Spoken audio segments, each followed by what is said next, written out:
A lot of the early feminists had a lot of trauma. What happens with trauma is it tends to be like PTSD. If we have disconnection early on, or abuse, or violence against us, attachment disorders, as I've talked about in your other podcasts when you're very young, it gets reenacted and repeated throughout your life over and over and over and over again. So interestingly, the early feminists were mostly traumatized women. If you look at the histories of them, they had physically abusive fathers, alcoholic fathers, they had uncles who raped them, they had, terrible, even their mothers too. Just really abusive parents, but mostly the men in their life were horrible. And so a lot of this whole experience depends on where you come from and what you had.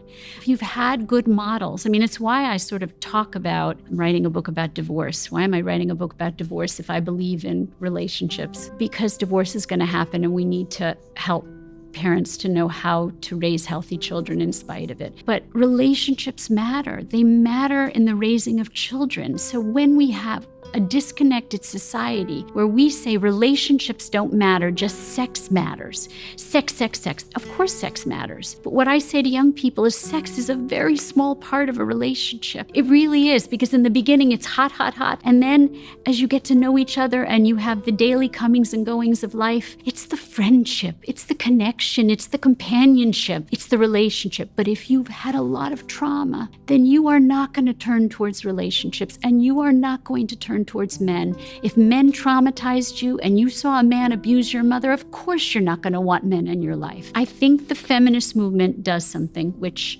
it's first of all, I'm going to say it's done a lot of good. I wouldn't be here. None of us would be here without it. Those women that took the risks, we have to be grateful toward. But what it also did is it distorted a lot of the importance of relationships and how important male and female relationships are.